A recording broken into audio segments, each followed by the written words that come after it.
Good morning વિદ્યાર્થી મિત્રો. ત્યારબાદ હવે આપણે જોઈએ તો ઉદાહરણ 3.8 ઉદાહરણ 3.9 સુધી આપણે ઉદાહરણ 3.7 સુધી જોયું. 3.9 એક્ઝામ્પલ 3.9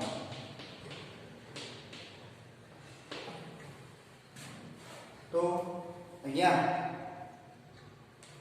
કંઈક રકમ આ રીતે છે. વિસ્ટન બ્રિજની 4 ભુજાઓ નીચે મુજબ અવરોધ ધરાવે છે. AB અવરોધ 100 ઓહમ છે, BC અવરોધ 10 ઓહમ છે, CD 5 ઓહમ અને DE 60 ઓહમ છે. તો અહીંયા આપણે વિસ્ટન બ્રિજ કંઈક આ રીતે આપેલું છે વિદ્યાર્થી મિત્રો.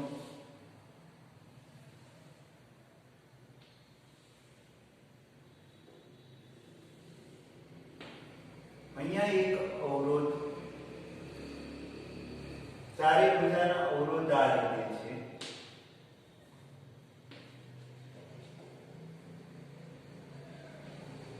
અને વચ્ચે ગેલ્વેનોમીટર જોડેલું છે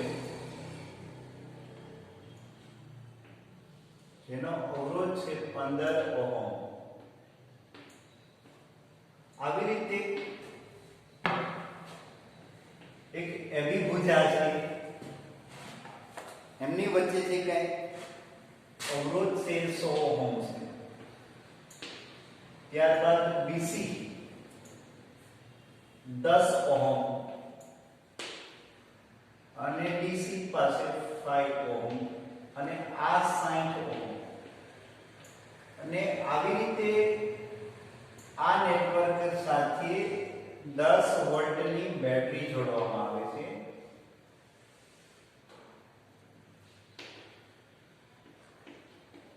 તો વિદ્યાર્થી મિત્રો આપણે એમ કીધું છે કે ગેલ્વેનોમીટરમાંથી પસાર થતો પ્રવાહ શોધો. ગેલ્વેનોમીટરમાંથી પસાર થતો પ્રવાહ શોધો.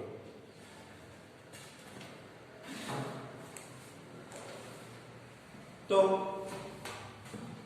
અહીંયા વિદ્યાર્થી મિત્રો ગેલ્વેનોમીટરમાંથી પસાર થતો પ્રવાહ શોધવા માટે વિસ્ટન બ્રિજ તો પહેલું સંતુલિત સ્થિતિમાં છે કે નહીં એ આપણે ચેક કરવું જોઈએ. વિસ્ટન બ્રિજ સંતુલિત સ્થિતિમાં છે કે નહીં તે ચેક કરવા માટે આપણે એના નિયમનો ઉપયોગ કરવો પડે. અનુરૂપ ભુજાઓના અવરોધનો ગુણોત્તર સમાન હોવો જોઈએ. આ 10/5 એટલે 2 થાય. આ 100/60 એટલે આપણે 1 પોઈન્ટ સમથિંગ કંઈક મળશે, પણ તો એ ગુણોત્તર સમાન થશે નહીં. આથી વિસ્ટન બ્રિજ સંતુલિત સ્થિતિમાં નથી. વિસ્ટન બ્રિજ સંતુલિત સ્થિતિમાં ન હોય ત્યારે ગેલ્વેનોમીટરમાંથી પ્રવાહ વહે. તો એ મેળવવા માટે ધારો કે આપણે બેટરીમાંથી પસાર થતો પ્રવાહ જંકશન E બિંદુ સુધી I જેટલો પ્રવાહ વહે છે. હવે અહીંયાથી પ્રવાહનું વિભાજન થશે બે શાખાઓમાં. ધારો કે અહીંયાથી પ્રવાહ I1 વહે છે AB શાખામાં, તો AD શાખામાં વહેતો પ્રવાહ I I1 થશે. કેટલો થશે? તો કે I I1 અથવા I2 પણ આવી શકે.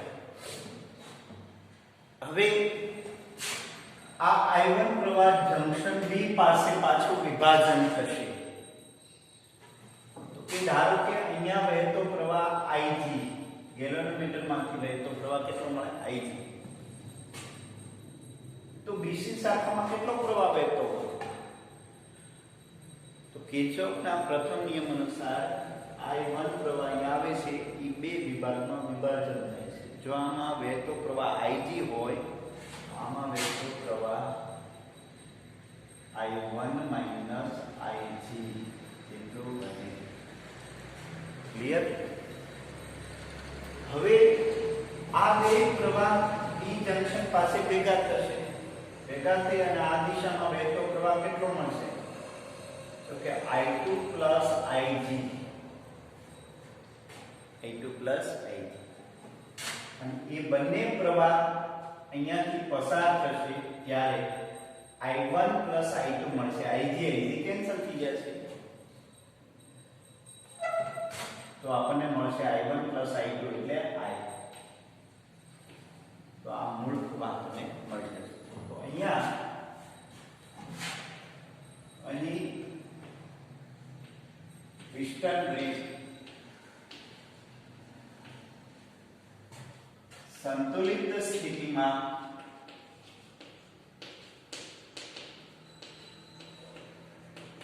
ન હોય ત્યારે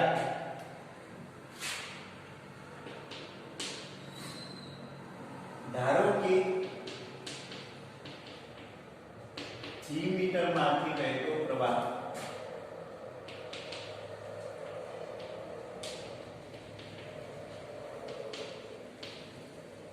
ig હોય તો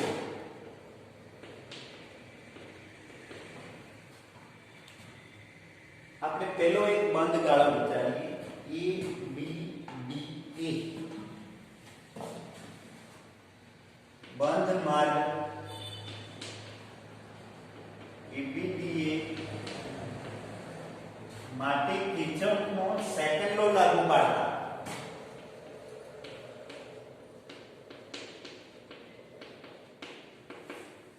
ABDA માં કિર્ચોફનો સેકન્ડ લો લાગુ પાડતા એ બિંદુ પાસે સ્થિતિમાન VA ગણીએ.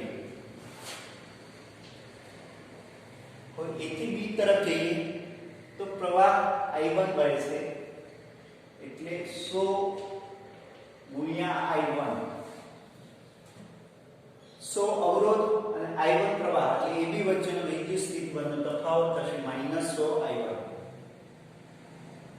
પછી B થી B તરફ આવે તો ગેલ્વેનોમીટર આવશે. ગેલ્વેનોમીટરમાં 15 ઓહમ એનો આંતરિક અવરોધ છે અને એમાં વહેતો પ્રવાહ Ig છે એટલે -15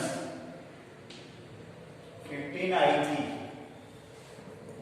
અને B થી A તરફ જઈએ તો પ્રવાહ I2 સામો આવે છે 16 I2 VA. તો આ બંને જશે તો આપણને આ રીતે મળશે. તો I1 -15 Ig -16 I2 0.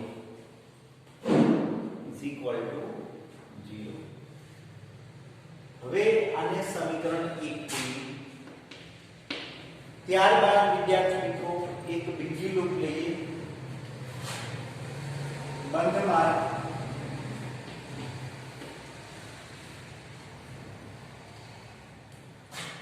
BCD માટે કિર્ચોફ સેકન્ડ લો લાગુ પાડતા નો હોય.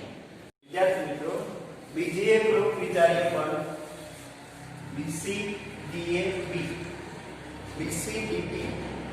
BCDP માટે કિર્ચોફનો સેકન્ડ લો લાગુ પાડીએ તો એ આ રીતે લાગુ પાડીશું. B થી C તરફ જઈએ તો પહેલા B બિંદુએ વિદ્યુત સ્થિતિમાન VB લઈએ.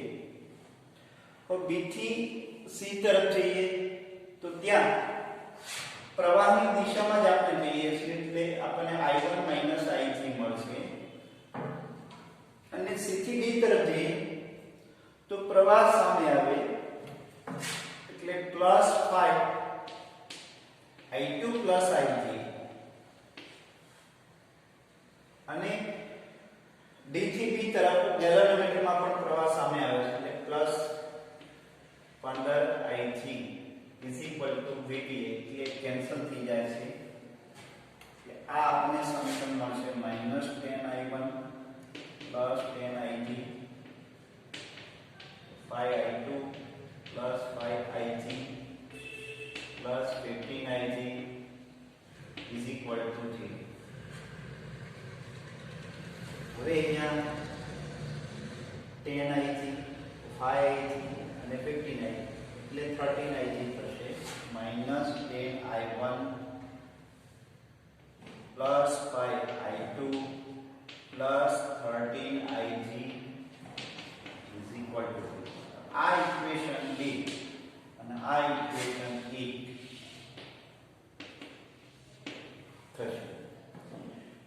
ત્યારબાદ વિદ્યાર્થી મિત્રો એક બીજી લૂપ લઈએ જે વોલ્ટેજ સાથેની હોય. આ શક્ય લૂપ લેવાનું કારણ એક જ છે વિદ્યાર્થી મિત્રો, 3 કે 4 બંધગાળાઓ વિચારીએ તો આપણને સમીકરણ જે મળશે એ સમીકરણ પરથી લૂપની રીતે ઉકેલી શકાશે. તો અહીંયા એક લૂપ આલી a b c epsilon e ને બીજું એક બંધમાં a b c epsilon a માટે કિર્ચોફ સેકન્ડ લો લાગુ પાડીએ તો એ બિંદુ પાસે પોટેન્શિયલ VA એથી B તરફ જઈએ તો -16I2 D થી C તરફ જઈએ તો -5I2 I3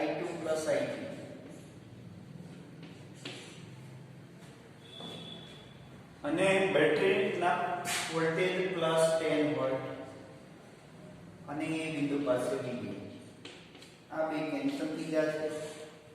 શોર્ટ આઉટમાં જોઈએ તો 16I2 -5I2 -5I3 +10 0. +10 ને ઓલી સાઈડ જવા દઈએ ને માઈનસ કોમન લીધે તો 16I2 -5I2 એટલે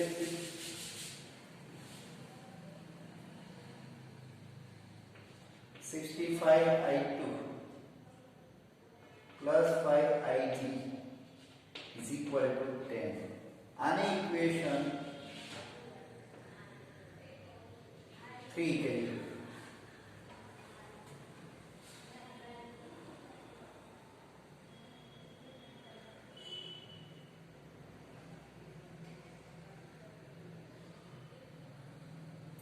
હવે વિદ્યાર્થી મિત્રો સમીકરણ આ ત્રણમાંથી આપણે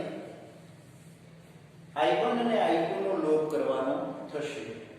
તો અહીંયા આપણે વિચારીએ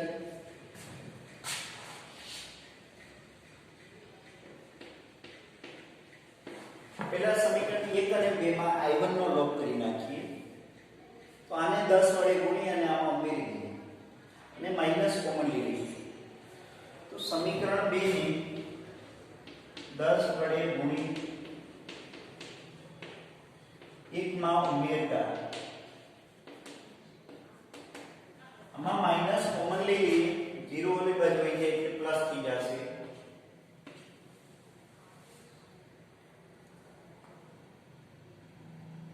હવે વિદ્યાર્થી મિત્રો આને 10 વડે ગુણી એટલે 100I1 માઈનસ 100I1 અને પ્લસ 100I1 એટલે કેન્સલ થઈ જશે. આને 10 વડે ગુણીએ આપણે એટલે 50I2 અને અહીંયા થશે 60I2 એટલે 50 પ્લસ 60 એટલે 110 I2 થશે. આને 10 વડે ગુણીએ તો 300I3 પ્લસ 15I3 એટલે 315I3 is equal to 0. હવે અહીંયા વિદ્યાર્થી મિત્રો આપણી પાસે કિંમત આ છે 5I3 અને અહીંયા 10 છે. હવે આ બેનો સમીકરણનો ઉકેલ આપણે લાવી I2 ને દૂર કરીએ તો કઈ રીતે I2 ને દૂર કરીએ તો આપણે I3 મળશે તો કે આ 65 છે અને અહીંયા 110 છે વિદ્યાર્થી. તો બેનો LCM લઈ લસા લઈ અને બંને વડે ગુણીએ અને બાદબાકી કરીએ તો આપણને મળશે I3. તો એ I3 બંને સમીકરણ અને 4 અને 3 ને ઉકેલતા I3 is equal to 4 point something મળે છે વિદ્યાર્થી મિત્રો.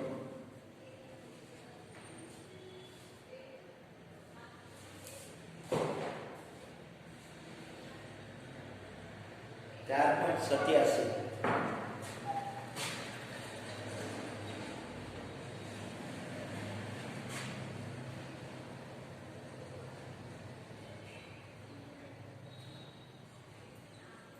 આમાં આપણે 5 કોમન લઈ શકીએ તો 5 કોમન લઈએ એટલે 13i2 પ્લસ ig2 અને એને અનુરૂપ પછી આપણે આમાં કિંમત મૂકી દેવાની રહેશે. 13 ની અમુક 13 અને 110 વચ્ચેનો સામાન્ય અવયવ લઈ લઈએ અને ગુણી નાખીએ તો પણ થઈ શકે છે, અથવા આમાં 13 કોમન લઈ શકીએ પછી ગુણાકાર કરીએ તો કરી શકીએ. તમે પ્રેક્ટિસ કરજો તો થઈ જશે, ન સમજાય તો પછી મને કોલ કરશો. તો આ 3.9 ઉદાહરણ. ત્યારબાદ ઉદાહરણ 3.10 તરફથી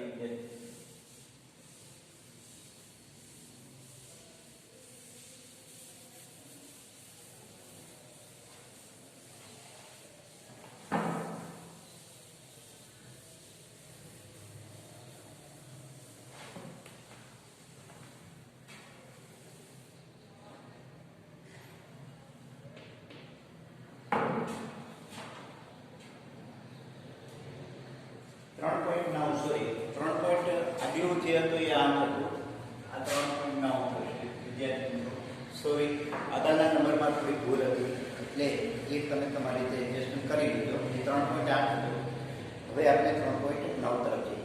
એક મીટર બ્રિજમાં A થી 33.7 સેન્ટીમીટર આગળ તટસ્થ બિંદુ અથવા નલ પોઈન્ટ મળે છે. હવે જો S ને સમાંતર 12 ઓહ્મનો અવરોધ જોડવામાં આવે તો સંતુલન બિંદુ 51.9 સેન્ટીમીટર આગળ મળે છે. તો R અને S ના મૂલ્યો શોધો. તો અહીંયા મીટર બ્રિજમાં પહેલું જે કઈ તટસ્થ બિંદુ મળે છે L1,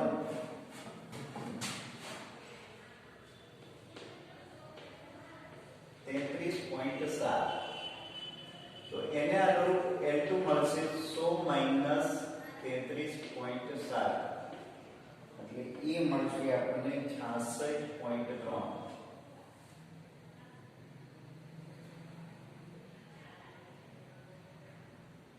હવે અવરોધ 12 ઓહ્મનો જોડવામાં આવે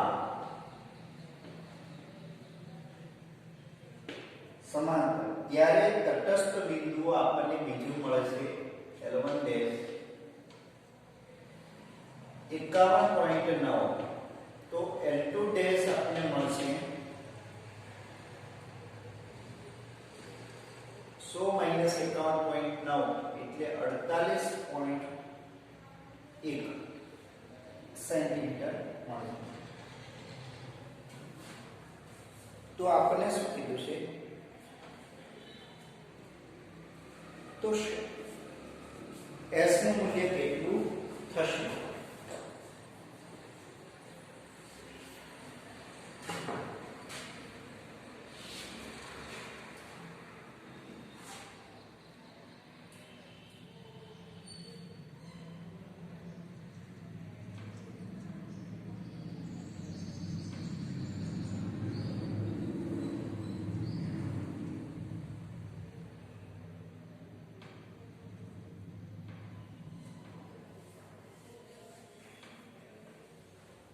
અહીંયા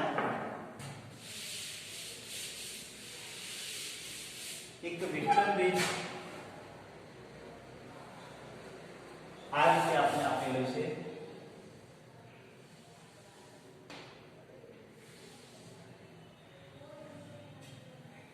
અહીંયા આપણે એક ગેલ્વેનોમીટર જોડીએ અને અહીંયા 100 સેન્ટીમીટર લંબાઈનો તાર છે.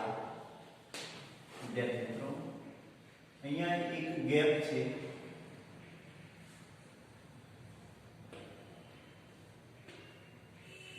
ધારો કે પ્રથમ ગેપમાં અવરોધ R છે, બીજા ગેપમાં અવરોધ ધારો કે S છે અને મીટર બ્રિજમાં ગેલ્વેનોમીટર સાથે જોડીએ અને પહેલું તટસ્થ બિંદુ C લઈએ. પહેલું તટસ્થ બિંદુ આપને મળે છે 33.7. આ અને આપણે L1 લંબાઈ લઈએ તો આ લંબાઈ થશે 66.3. તો જ્યારે બ્રિજ સંતુલન સ્થિતિમાં હોય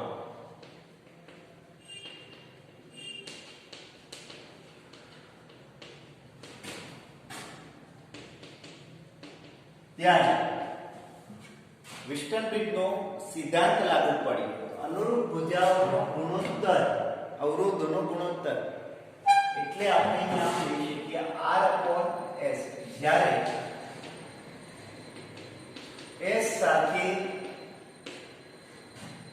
બીજો અવરોધ જોડેલો ન હોય ત્યારે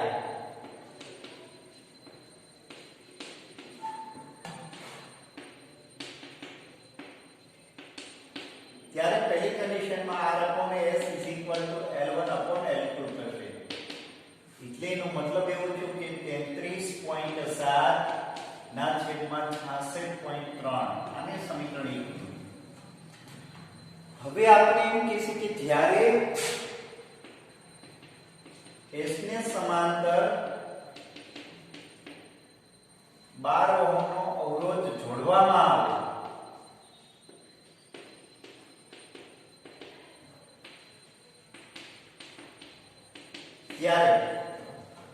ત્યારે શું થાય છે કે જ્યારે આપણે 12 ઓહમનો અવરોધ S ને સમાંતર લાગુ પાડીએ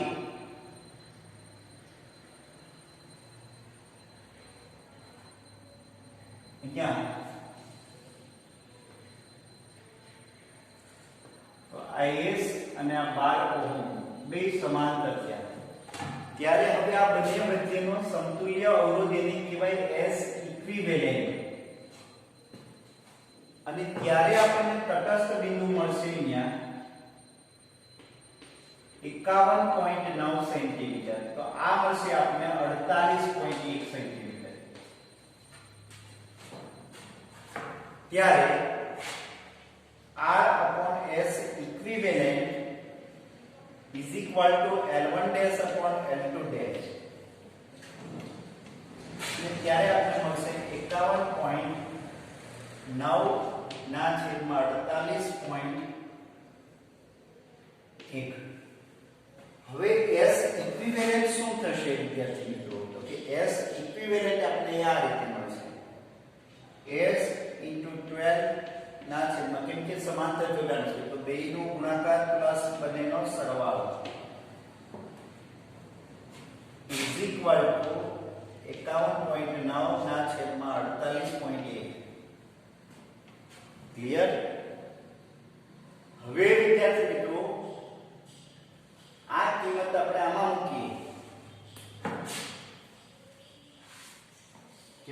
આમાં મૂકીએ. તો R/S plus 12S is equal to 51.9 48.1. તો R/S is equal to શું થશે? તો કે R/S is equal to 33.7 ના છેદમાં 66.3. હવે એને બરાબર ઓલી બાજુ લીધી એટલે ઉલટાઈ જશે. એટલે આપણે મળશે આ રીતે H plus 12 ના છેદમાં 12 is equal to S upon R આ સાઈડ. તો S upon R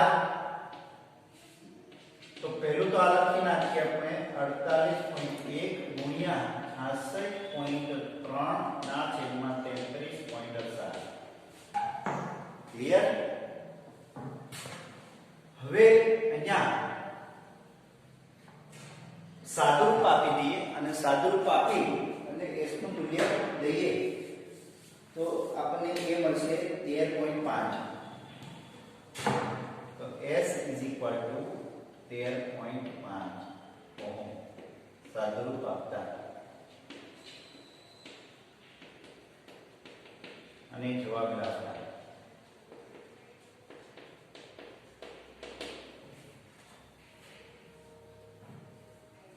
આવી રીતે વિદ્યાર્થી મિત્રો આપણને 3.9 ઉદાહરણ મળશે.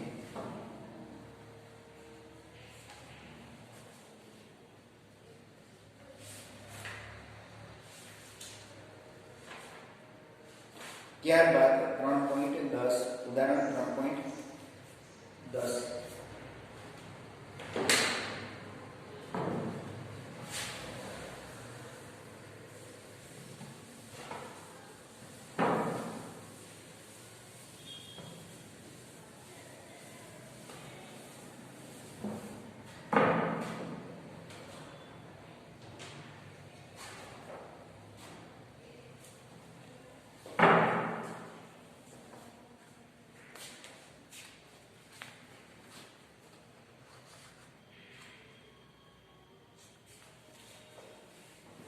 ઉદાહરણ 3.10 આપણને આ રીતે મળશે. પોટેન્શિયોમીટરમાંથી R ઓહમનો અવરોધ પ્રવાહ ખેંચે છે. પોટેન્શિયોમીટરનો કુલ અવરોધ R 0 ઓહમ છે. બરાબર છે. પોટેન્શિયોમીટરને V વોલ્ટ સાથે જોડવામાં આવે છે, બેટરી સાથે જોડવામાં આવે.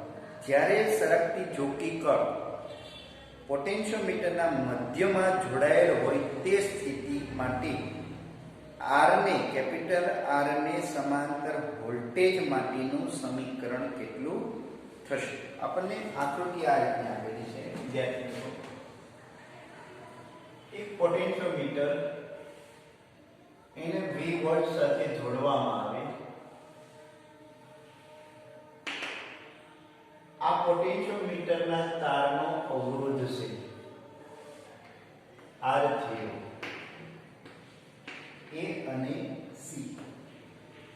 હવે પોટેન્શિયોમીટરને સમાંતર એક બીજો અવરોધ જોડીએ કે જેથી કરીને આપણને મધ્ય બિંદુએ તટસ્થ પોઈન્ટ મળે, નલ પોઈન્ટ. આ તો તટસ્થ બિંદુ એ આપણને મધ્ય બિંદુએ તટસ્થ બિંદુ મળે છે. તો તે સ્થિતિ માટે R ના સમાંતર વોલ્ટેજ માટેનું સૂત્ર તારવો. એટલે કે R ને સમતુલ્ય પીડિત કેટલા હશે? અહીંયા વિદ્યાર્થી મિત્રો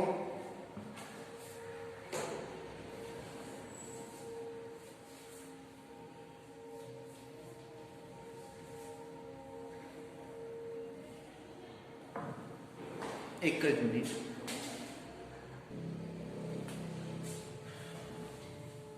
હવે આપણે એમ કહીએ કે આ જે કંઈ અહીંયા બિંદુ B લઈએ તો A અને B બિંદુ વચ્ચે વિદ્યુત સ્થિતિમાનનો તફાવત કેટલો હશે?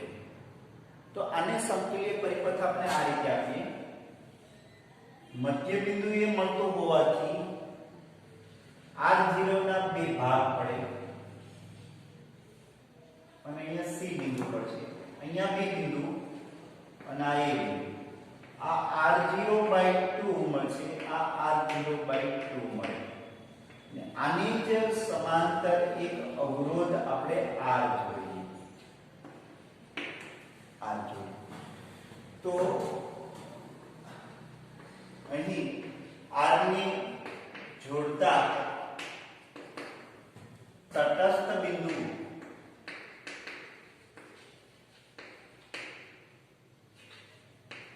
R0/2 એ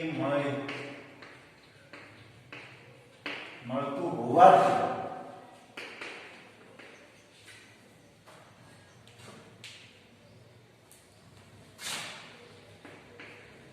AB વચ્ચે સમતુલ્ય અવરોધ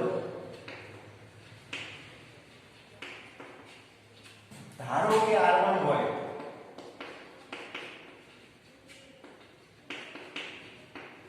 તો આ બે વચ્ચે સમતુલ્ય અવરોધ R1 હોય તો ધારો કે R1 હોય તો શું થાય? બે સમાંતર જોડાણમાં છે તો R1 ને આપણે આ રીતે આપીએ. R1 is equal to R R0/2 ના છેદમાં R plus R0/2. અહીંયા આપણે 2 વડે ગુણીએ અને 2 કેન્સલ કરીએ એટલે r r0 ના છેદમાં 2r r0, તો આ r1 નું મૂલ્ય આપણને મળ્યું. હવે આટલો આપણે ધારો કે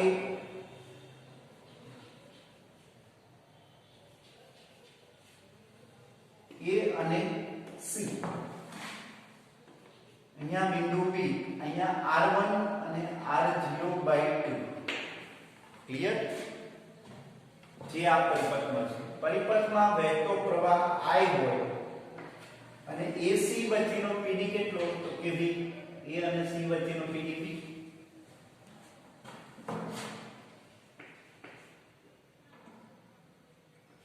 AC બિંદુ વચ્ચે નો વિદ્યુત સ્થિતિમાનનો તફાવત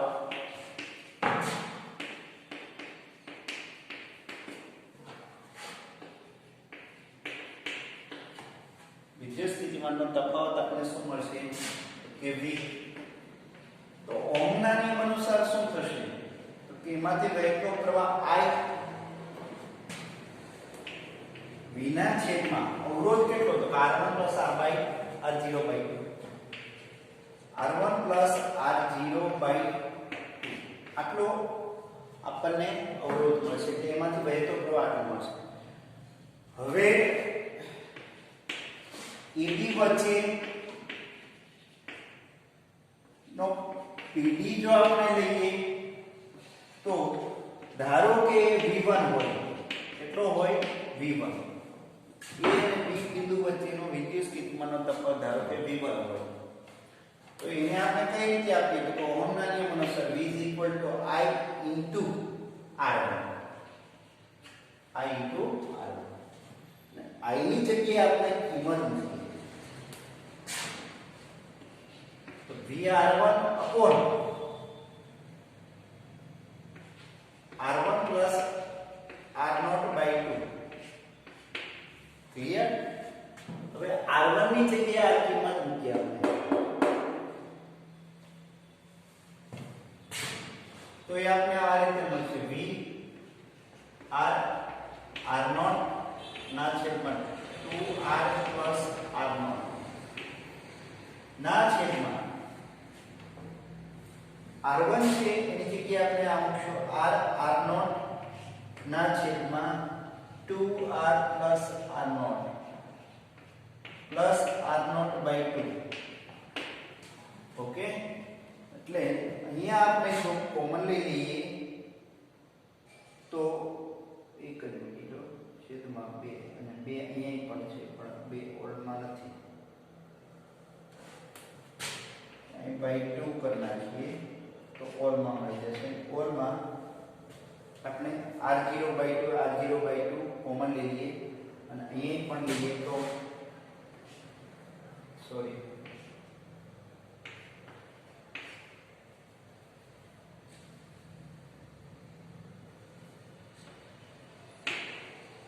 અહીંયા 4 થઈ જશે.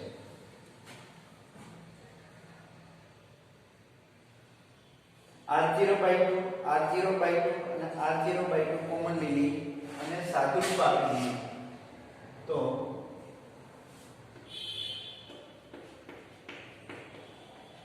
સાદુરૂપ આપતા આપણને V1 વોલ્ટેજ મળશે. ડાયરેક્ટલી લખી નાખીએ છીએ વિદ્યાર્થી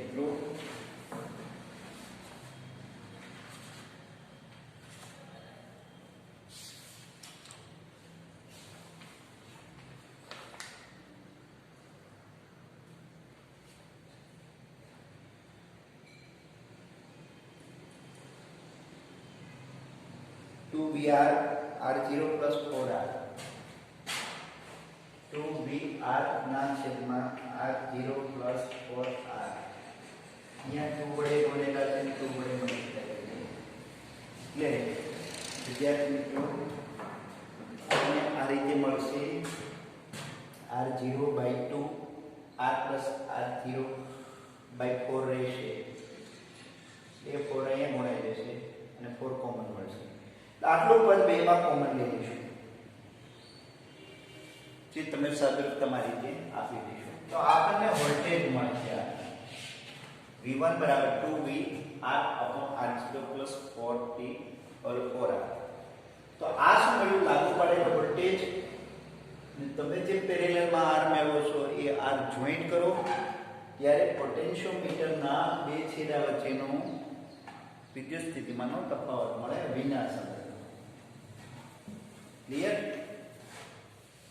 તો આ હતું ઉદાહરણ 3.10 વિદ્યાર્થી મિત્રો. ત્યારબાદ આપણે ચેપ્ટર 4 માં ઉદાહરણ તરફ જઈએ.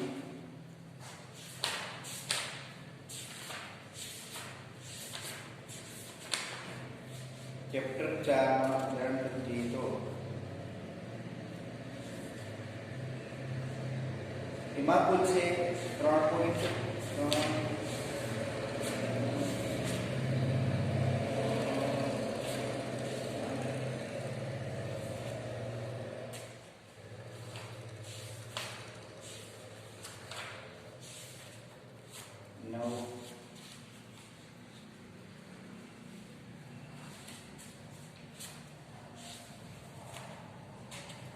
कुल 12 उदाहरण છે 13 कुल 13 उदाहरण છે વિદ્યાર્થી મિત્રો જે વિધિગત 3 લેક્ચરમાં આપણે લઈ લઈશું તો તે આપણને 3 લેક્ચરમાં એ કમ્પ્લીટ થઈ જશે. 4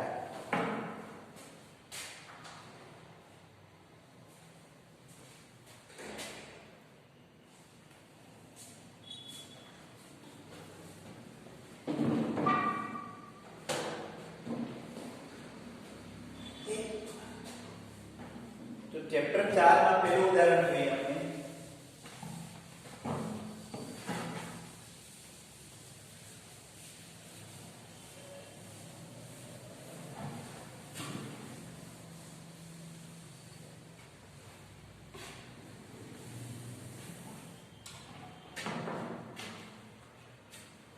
ચેપ્ટર 4 માં ઉદાહરણ પહેલું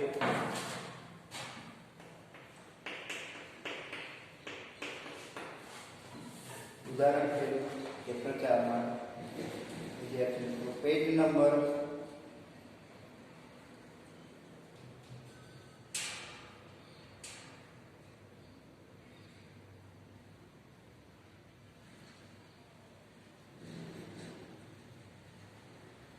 136 पेज नंबर पर उदाहरण 1 200 ग्राम दळनो અને 1.5 મીટર લંબાઈનો એક સીધો તાર 2 એમ્પિયર વિદ્યુત પ્રવાહ ધરાવે છે તો તેને સંક્ષિતિજ અને સમાન ચુંબકીય ક્ષેત્ર B માં હવામાં લટકતો રાખેલો છે તો ચુંબકીય ક્ષેત્રનું મૂલ્ય કેટલું હશે?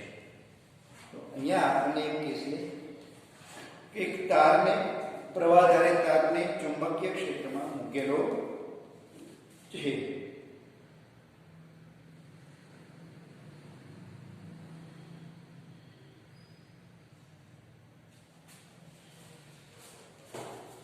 तो આવી રીતે આપણને એક તાર આપેલી છે પ્રવાહધારિત તાર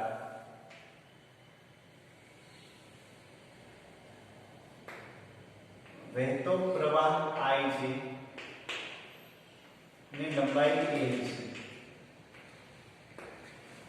હવે આની સ્થિર રાખેલો છે વિદ્યાર્થી મિત્રો અને ચુંબકીય ક્ષેત્ર સમક્ષિતિજ દિશામાં अंदर जती दिशा में छे એટલે B अंदर जती दिशा में प्रवाह I ऊपर तरफ है सॉरी समक्षितिज दिशा बल लागशे आपने चुंबकीय क्षेत्रना कारणे तार पर लागतुं बल विद्यार्थी मित्रों कई दिशा में लागशे तो के I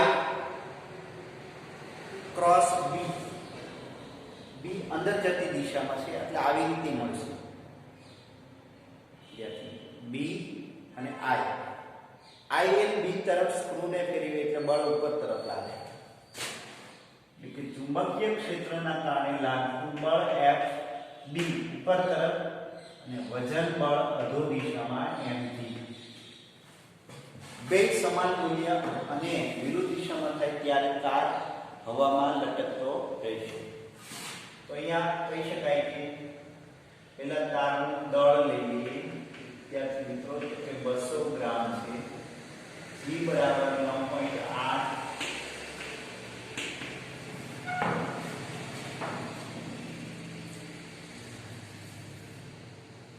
પ્રવાહ લઈએ તો 2 એમ્પિયર, લંબાઈ લઈએ 0.5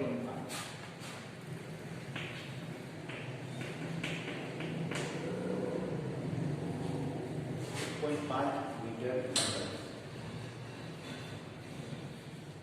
તો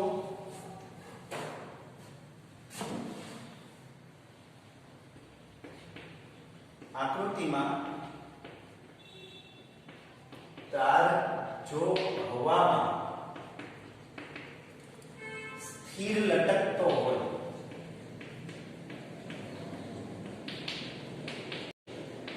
તો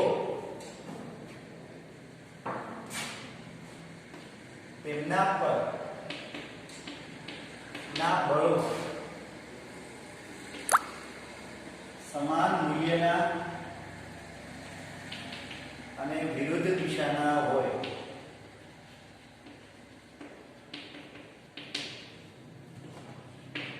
સમાન મૂલ્યના અને વિરુદ્ધ દિશાના હોય એટલે કે એનો મતલબ એમ છે કે Fg Fb મેગ્નેટિક ફોર્સ અને એ કેટલું હોય તો કે વજન બળ જેટલું હોય. તો મેગ્નેટિક ફોર્સ ને આપણે કહીએ Im સદિશ ક્રોસ b mg અથવા Imb sin થીટા, જ્યાં થીટા એ a અને b વચ્ચેનો કોણ. પ્રવાહ અને ચુંબકીય ક્ષેત્ર વચ્ચેનો કોણ તો કે 90 અંશનો, કેમ કે પરસ્પર લંબ છે. Imb mg થશે.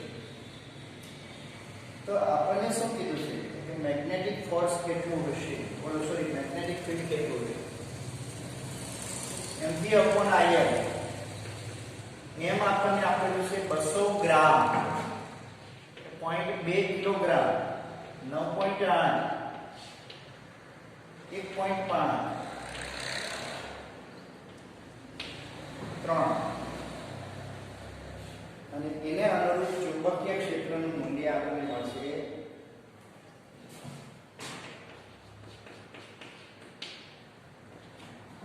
4×10⁻⁵ ટેસ્લા જેટલું ચુંબકીય ક્ષેત્ર મળે.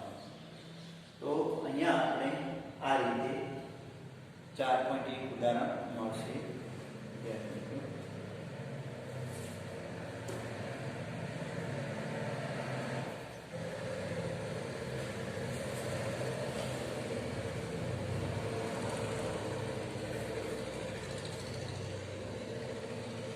ત્યારબાદ ઉદાહરણ 4.2 આપણે આ રીતે આપેલું છે, જે કે પૂછી શકાય તેવું નથી, તેની સંભાવના બહુ ઓછી છે. 4.2 ઉદાહરણ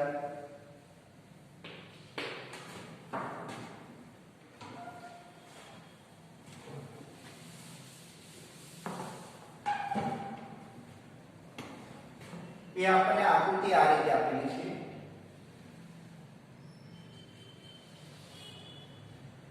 x અને z અને એને જે લંબ દિશામાં આપણને y આપેલો છે અને ચુંબકીય ક્ષેત્ર આટલું નિયમિત ચુંબકીય ક્ષેત્ર છે. અંદર જતી દિશા y દિશામાં ચુંબકીય ક્ષેત્ર છે. જો ચુંબકીય ક્ષેત્ર ધન y અક્ષને સમાંતર હોય અને વીજભારિત કણ ધન x અક્ષ પર ગતિ કરતો હોય તો ઇલેક્ટ્રોન ઋણ વીજભાર બી પ્રોટોન ધન વીજભાર પર કઈ દિશામાં લોરેન્સ ફોર્સ લાગશે? તો અહીંયા એક વિદ્યાર્થી મિત્રો નક્કી કરીએ આપણે તો કે ચુંબકીય ક્ષેત્ર બી સદિશને આપણે આવી રીતે આપીએ બી જે કેરેટ, કેમ કે y દિશામાં છે એટલે, અને વીજભારિત કણ ધન x દિશામાં ગતિ કરે છે એટલે સદિશ v ને આપણે આવી રીતે આપીએ v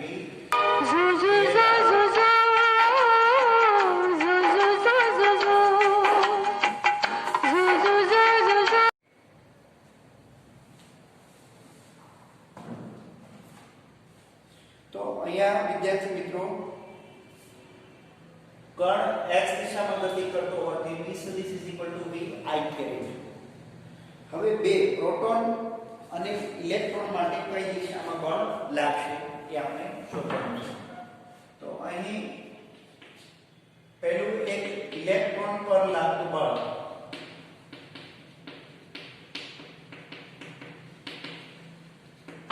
લોરેન્સ ફોર્સ માટે આપણને ખ્યાલ છે વિદ્યાર્થી મિત્રો q v ક્રોસ d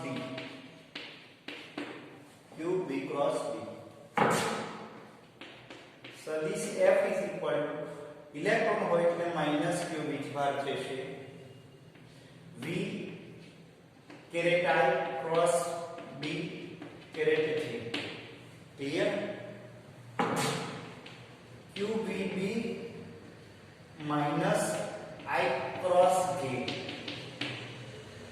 વિદ્યાર્થી મિત્રો I ક્રોસ J એટલે k કેરેટ થાય અને minus k caret qvb minus k caret એટલે કે ઋણ z દિશામાં બળ લાગશે ઋણ z દિશામાં બળ લાગશે કેના માટે તો કે ઇલેક્ટ્રોન માટે ઋણ z દિશામાં બળ છે એટલે કે અધો દિશા જ્યારે પ્રોટોન માટે બે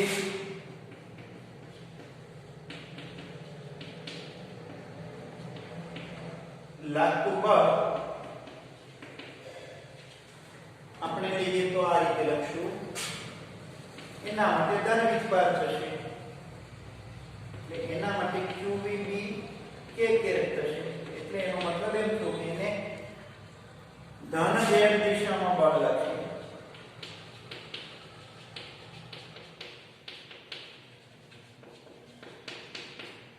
એનો મતલબ એમ થયો કે ઇલેક્ટ્રોનને ઋણ z દિશામાં અને પ્રોટોનને ધન z દિશામાં બળ લાગે લોરેન્સ ફોર્સ એ વીજભારના પ્રકાર પર આધાર રાખશે ખાસ એ બાબતે આપણે ઉદાહરણ કીધેલું છે વિદ્યાર્થી મિત્રો એ 4.2 છે ત્યારબાદ 4.3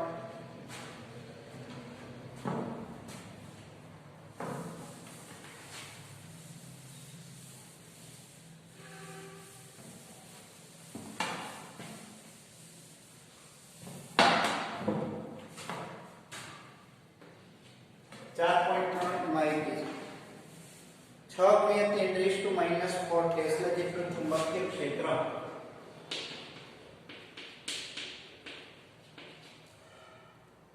લંબ રૂપે લાગે એટલે θ = 90 v = 3 ×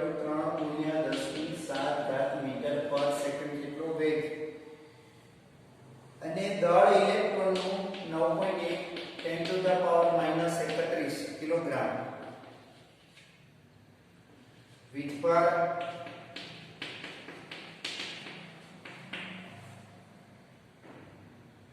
તો પરિભ્રમણની આવૃત્તિ કેટલી તેની ઊર્જા કિલોવોલ્ટમાં શોધો 1 ઇલેક્ટ્રોવોલ્ટ બરાબર 1.6 × 10⁻⁹ જૂલ જેટલી થશે એટલે પહેલા આપણે વિદ્યાર્થી મિત્રો ત્રિજ્યા શોધવાની કીધી છે અને પછી એની આવૃત્તિ શોધવાની કીધી છે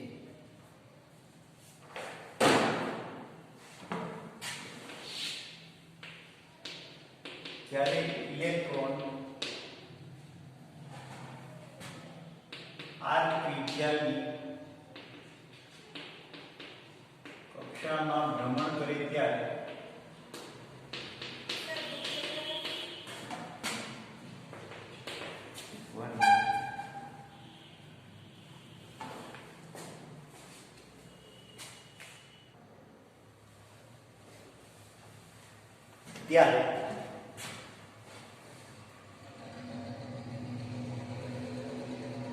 જો એનો વેગ આપણે લઈએ વિદ્યાર્થી મિત્રો તો પહેલું તો એક કેન્દ્રગામી બળ mv²/r = qvb આટલું કેન્દ્રગામી બળ લાગશે અમાર mv²/r = qvb જેટલું બળ લાગશે ત્યારે આપણે અહીંયા પેલા એક r નથી તો અહીંયા વિદ્યાર્થી મિત્રો એક v દૂર થઈ જાય તો અહીંયા મળશે આપણે mv/r = qb mv/r = qb હવે v/r એટલે ઓમેગા કોણીય આવૃત્તિ તો કોણીય જેટલી કોણીય આવૃત્તિ મળશે. હવે આપણે કોણીય આવૃત્તિ કીધી કે રેખીય આવૃત્તિ કીધી છે એ જોઈ લઈએ વિદ્યાર્થી મિત્રો. તો કે હા, રેખીય આવૃત્તિ કીધી છે એટલે કે 2π f is equal to qb upon 2π m. એ આવૃત્તિમાં કિંમત મૂકી દઈએ 1.6 10 to the power -19 b 6 × 10 ની -4 ઘાત 9.85 સોરી 1 મિનિટ 6.28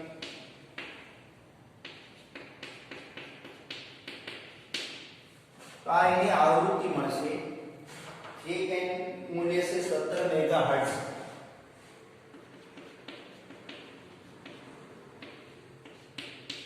આ એની આવૃત્તિ. હવે એક કક્ષામાં ભ્રમણ કરતો હોય ત્યારે એની ઊર્જા કેટલી? તો ગતિ ઊર્જા બરાબર 1/2 mv² પ્રમાણે લઈએ 9.8 10 to the power -31 વેગનો વર્ગ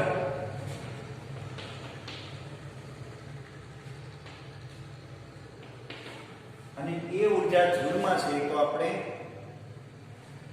એમને ઇલેક્ટ્રોવોલ્ટમાં લઈએ તો 1.6 10 to the power -90 જેટલી લઈએ.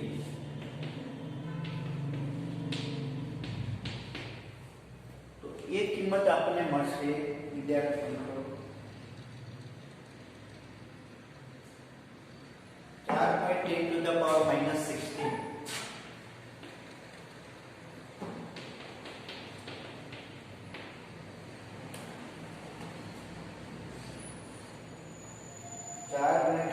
-16 જૂલ અને 2.5 કિલોવોલ્ટ કિલો ઇલેક્ટ્રોવોલ્ટ. જૂલને ઇલેક્ટ્રોવોલ્ટમાં કન્વર્ટ કરવા માટે ગુણવા પડશે. જો આ ન ગુણીએ તો જવાબ આ આવશે. આને ભાગીએ આ પદ વડે આપણે આને ભાગીએ તો જવાબ આ આવશે. ક્લિયર? એટલે આ રીતે આપણને મળશે. ઉદાહરણ 4.3 બાકીના ઉદાહરણ આપણે નેક્સ્ટ લઈશું.